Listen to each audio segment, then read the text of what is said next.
Hi, today we are going to continue on the Torah portion of Sarah, Chaiye Sarah. We're going to talk about a very interesting subject today.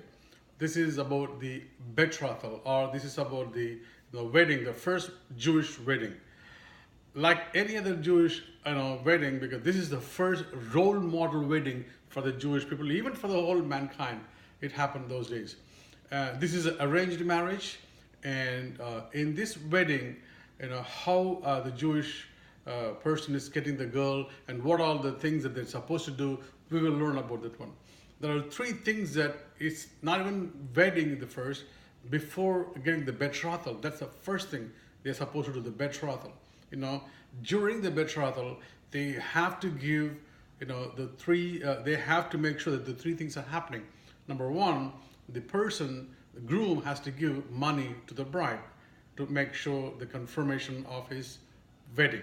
Number two, and he has to make a contract written with the bride so that the betrothal may be confirmed or the wedding may be confirmed. Number fourth, the way of intimacy that they can confirm the betrothal or the wedding.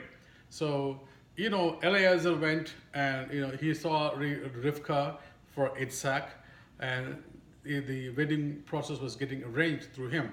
Abraham sends Eliezer to get this Rivka to be Isaac's bride. So now the Jewish wedding means it's about the holiness. Keshudin means the holiness. It has been dedicated one. When the groom gives the money to her, it has to be given to her, and she must spend that money and enjoy that money and enjoy the benefits of it. Then only he can get married with the bride. Otherwise, he cannot get married with that bride. For example, he cannot just go. Nowadays, what they do is betrothal tonight and the next day the marriage. But it is not like that. In the Jewish wedding, when he gives the money belongs to her, and then she needs to enjoy the whole benefits of it. That's what the Torah talks about that. So when he gives the money, and she can spend that and she can enjoy the money on her own, and then after some time they get into the wedding. Jewish wedding is all about the holiness, and this is the first Jewish wedding recorded in the Bible, and this is going to be the whole role model for all the weddings hereafter. And this wedding is the first role model for any wedding under the sun. That's what we are going to talk about this one today. So when the other one is about writing the contracts, and the third one is writing about the intimacy between the groom and the bride, and this is what happened. So think about this one. And nowadays we put the ring. How come the ring habits have come? They don't pay any cash or anything. So we put the ring in this one. What happened was, in due time, in the 1600s or something, what happened was, if you give them money, for example, if you give them money and you go and get married with it next week or the second day or third day, and she didn't spend the money, she still has the money with her, and so the benefit, she didn't enjoy it. So the whole completion of the wedding is not taking place, the betrothal is not taking place. So what they did was to exchange the rings, to put the ring on her. So it serves two purpose. So number one is, now it is a ring that he cannot use a ring because she's going to have a ring on her finger, and she's going to use a ring forever. So he cannot use the money, he cannot use the ring, otherwise he cannot get the benefits out of it. Number one. Number two, because he's giving the ring to her, and the completion of any benefits about the ring, or he cannot enjoy the ring, because it is a woman, because it's a female ring, and he cannot wear or any female clothings or ornaments on him.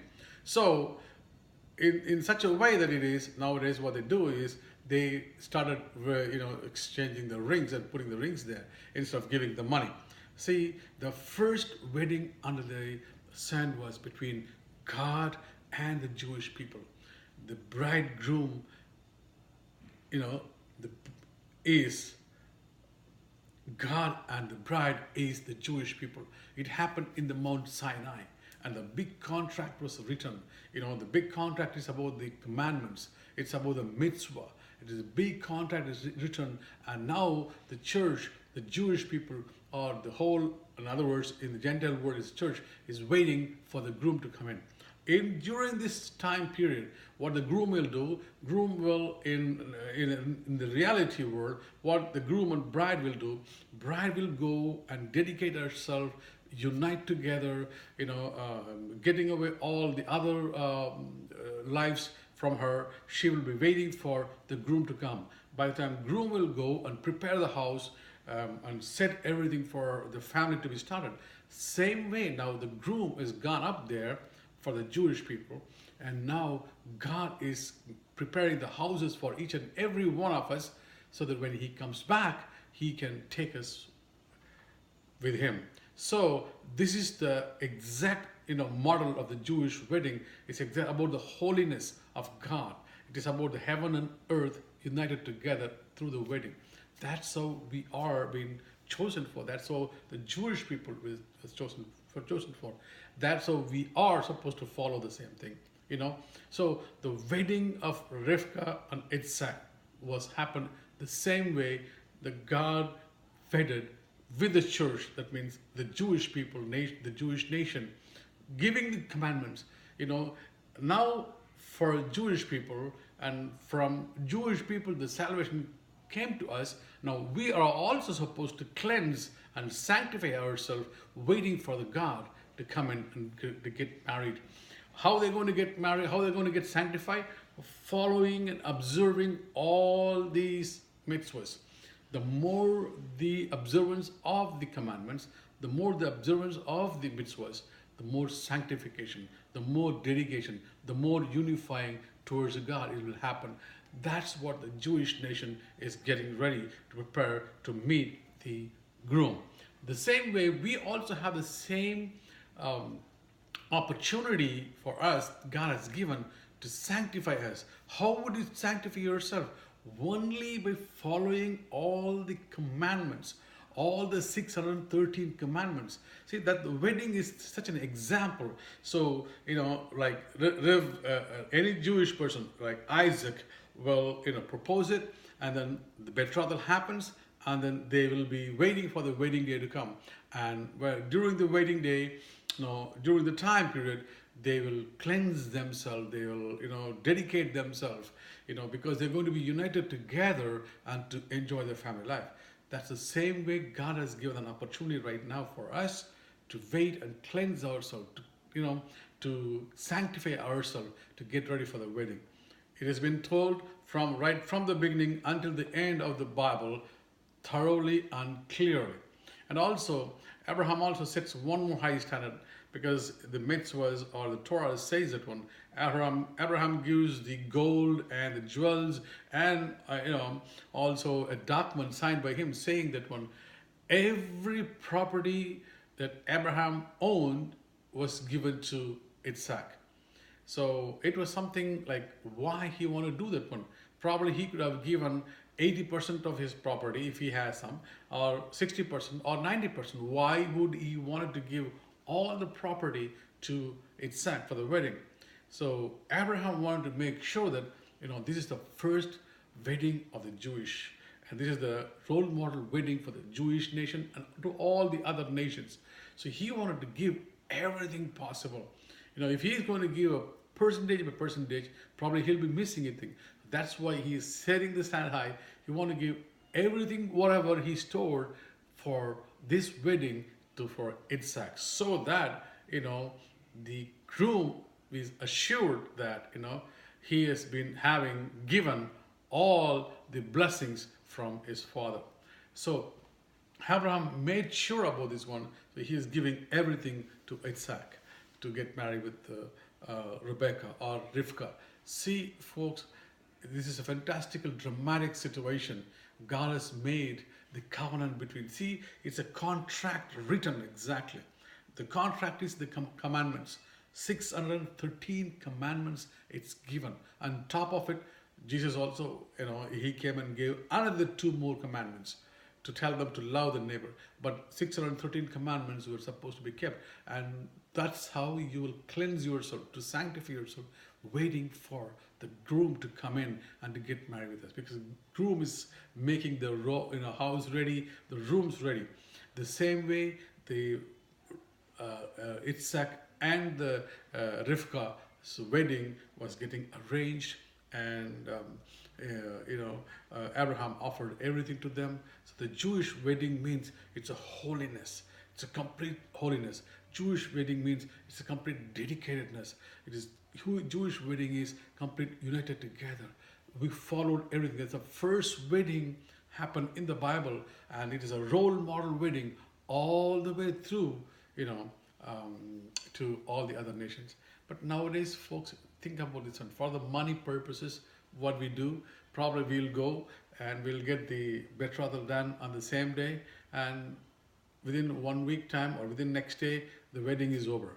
Prayer day betrothal, the next day wedding, and then the bride and groom gone into their own outside countries. And then they will meet after one. See, the biblical way it's telling that if you do betrothal, and next 1 year you get prepared. Even Solomon writes in his books, if you see that one, he prepared the people, the bride, for at least 1 year. They'll put her in the palace. They will give her all the bridesmaids, and then they'll prepare her with the good food, with the good bathing and good perfumes and colognes. They use it, so they'll prepare the bride for the king to get come and get married with her. That's how the tradition was. Those that it happened, they always have the betrothal and they give some time and then they get married, and it is unbelievable. It is fantastic. But nowadays we don't do this, and because Bible talks about everything clearly, but we don't follow them. We are in a world of hurry. We are in a world of forget about that one. We just go.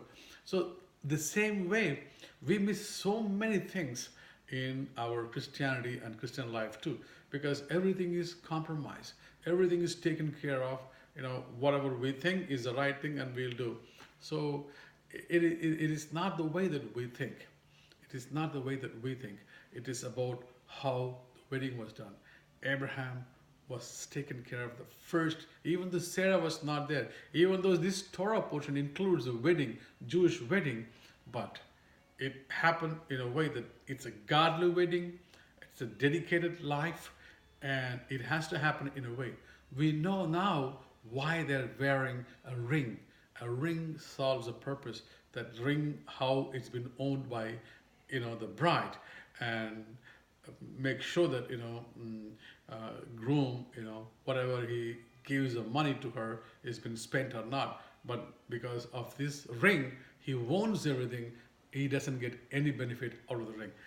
It must happen in the Jewish weddings. That's how the Jewish weddings are conducted until today also. So folks, we need to know all these things in our life. And also, try to follow, try to see, try to think about the Bible. Give the life to the Word of God. It's the Word of God. We are missing to give the life to that one. Read in the perspective of how it has been done in those days. Put the life into that one, and then you'll understand much more greater than what we are now. It is in the last days we are in right now here, and I hope that God will lead us in much more better ways to learn and to educate ourselves, to understand and to recognize the mighty power and the glory and the strength and the knowledge and wisdom of God being sprinkled all over the world and all over in our life. Well, until I come back with the next Torah, Shabbat Tov, bye.